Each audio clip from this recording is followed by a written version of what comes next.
I ain't gonna lie. Back in the day, the men that got the most stankus were the men that were eager to orally please. Well, at least for me. That's all I can say, because you ain't about to bend it over and ram it in with me.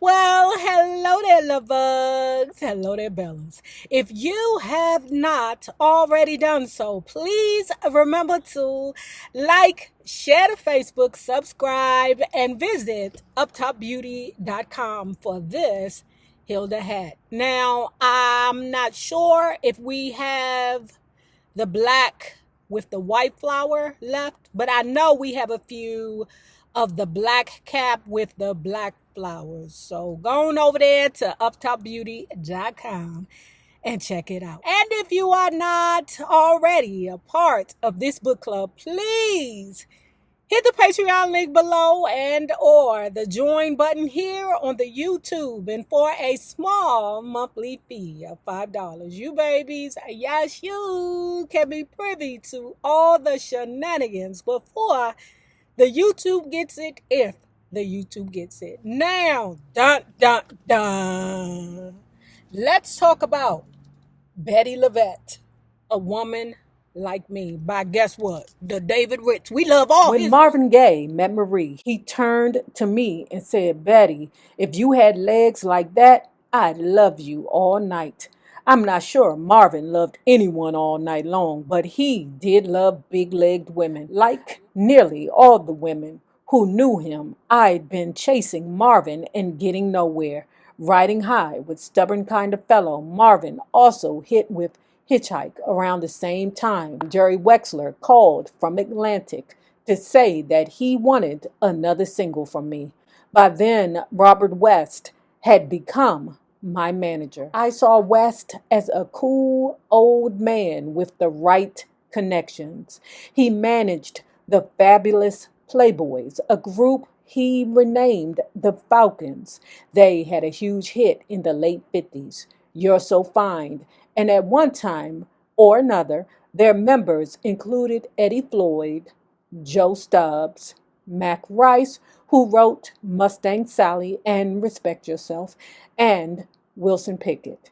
Like me, the Falcons recorded for Atlantic, as would Pickett later on. When West took me to United Sound to record my second single, You'll Never Change, we used the Playboys, who were replacing the original Falcons.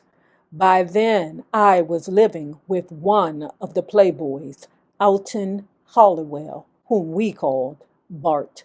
We were all convinced that You'll Never Change would be a bigger hit than My Man, He's a Loving Man. We were wrong. My work life meant a lot of time away from my daughter. Some people said I was wrong to leave Terry with mama and sister.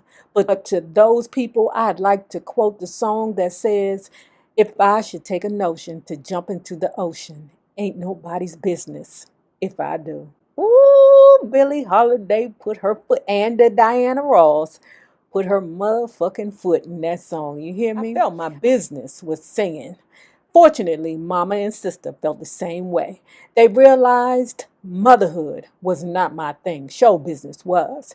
My family never let me down. In essence, Terry had three mothers, a doting grandmother, a loving aunt, and in third place, an often absent mama doing all she could to pay the bills. Many men had already run in and out of my story, and there are many more to come. Some are barely remembered, others are badly remembered.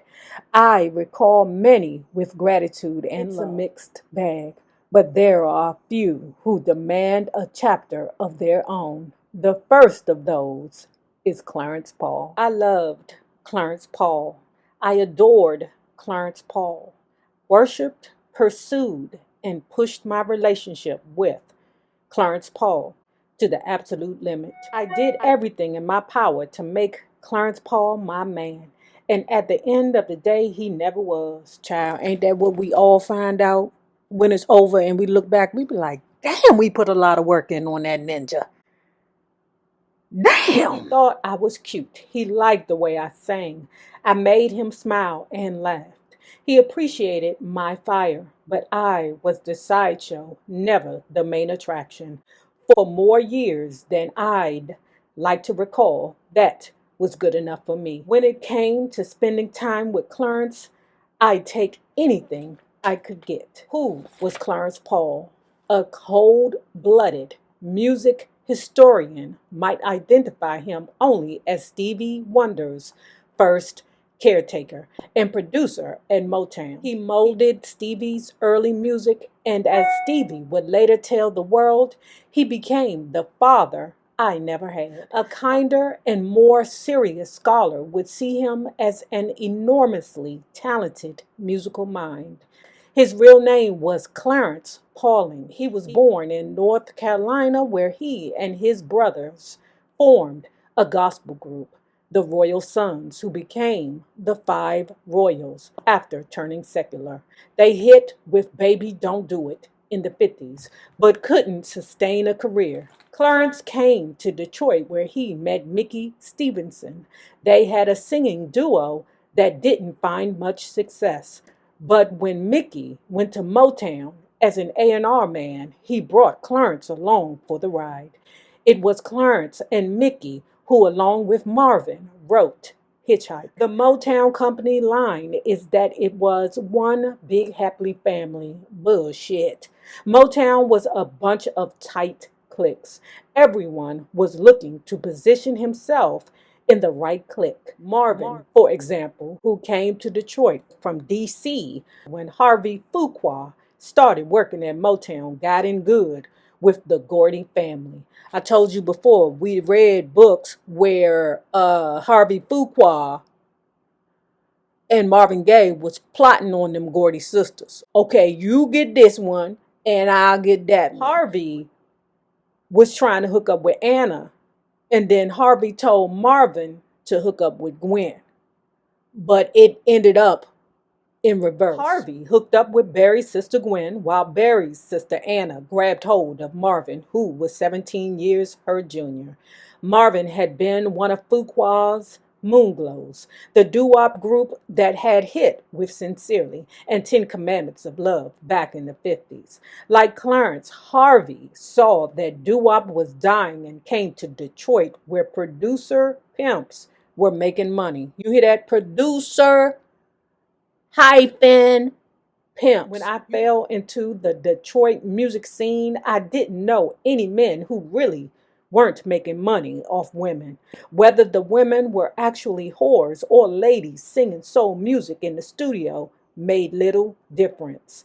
Men were running women. This is the situation I accepted and even embraced. And y'all know I love Diana Ross to death, okay? But that Berry Gordy Diana Ross dynamic is very reminiscent of Pimp Ho. This was the reality I worked with. I liked many of these pimp producers. I liked the edgy life they led. They were exciting, unpredictable, and sharp in mind and dress. When they had money, they let you know it by the cars they drove and the clothes they wore. When they didn't have money, they found a way to keep stepping and styling all the same. They were survivors who taught me to survive. I don't mean that there weren't serious assholes among them, but every culture has its assholes. In this culture, they were my men, and I was their woman. Out of the culture came Clarence Paul, talented, charming, drop-dead handsome, and married. The first time I saw him, I was gone. It happened like this. I was at a nightclub in Detroit called Lee's Sensation. Nat Lee was the proprietor. I'd describe Lee as one of my investors. As my story unfolds, you'll see that for the next 4 decades, that group includes club owners, numbersmen, pimps, politicians, and Baptist minister. Oh, that shit gonna be so good. We didn't fell into a pit of heathenism. These were gentlemen who supported me in a variety of ways. In Lee's case, he gave me not only a platform where I could be Bettye LaVette, but free drinks along with endless encouragement. I'm forever grateful to my investors. Andre Williamson was another supporter, an early Motown producer and former doo-wopper looking to be born again in the world of 60s soul. He came out of the $5 and on his own had a hit called Bacon Fat. Like most of the men who befriended me, Andre was 10 years my senior. We became instant buddies and remain so to this day. I was watching Andre perform at Lee's Sensation when Clarence Paul walked through the door and looked right at me, right through me. Everything about him was beautiful. Bettye LaVette? He asked, slamming my name together. Yes, I said, come here. He ordered. Man, I bet you I know her vagina was just a swimming when he was all aggressive with her like that. I did, and I never came back. I left with Clarence that night. He put me in a shiny new Eldorado that later I learned was Andre's. At the time, I thought it belonged to Clarence. Girl, that's the good. That's what they do. That's what they do to hurry up and get your underwears off, girl. I mean, niggas do it every day. Okay, you can't be mad at them. It's all part of the game. I thought the world belonged to Clarence. We rode off into the night, and I was his. In an era when most black men were reluctant to please women with oral sex, Clarence had no such reservation. Maybe that's why he had more women than anyone. By word and deed, he let the ladies know that his business was pleasure. Now, I ain't gonna lie. Back in the day, the men that got the most pastankas were the men that were eager to orally please. Well, at least for me. That's all I could say, because you ain't about to bend it over and ram it in with me. That night, I took him home to the basement bedroom I occupied in our house on Troy Bridge.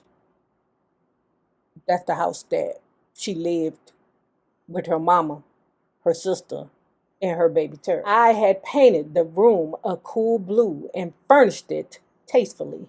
It was my private den. It had its own separate interests. I know you was getting busy down there, girl. It allowed me to conduct my romantic life without involving the rest of the family.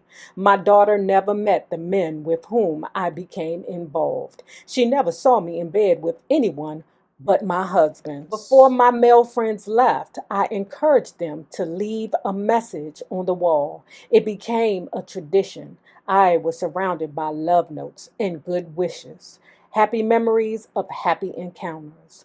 Of all of them, none was more satisfying than my time with Clarence. The way Marie Early deeply loved men, Clarence deeply loved women. Of course, sex was a major ingredient, but it was more than that. Unlike a lot of guys who ran off at the mouth, Clarence was a man of few words. He had a calm and quiet aura. He had warmth I couldn't resist. Out of all of his many extramarital affairs, I'm proud to say that ours lasted the longest. No, it's just that you tolerated and endured the longest and probably didn't press him the way that the other bitches do. I mean, because sometimes it just be about if he's comfortable. And as long as you don't make no waves, you're going to stay around.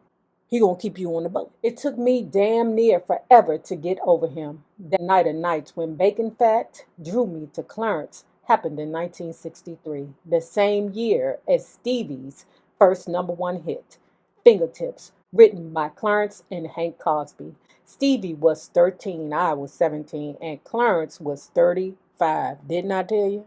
Didn't I tell you? Them Motown men don't have no problem crawling on top of a teenager. Not one problem, honey. Not even a stutter.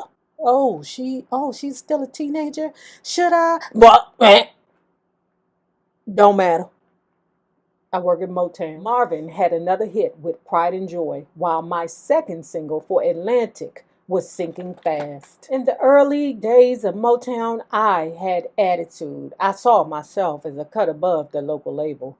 The Supremes and the Temptations still hadn't broken through.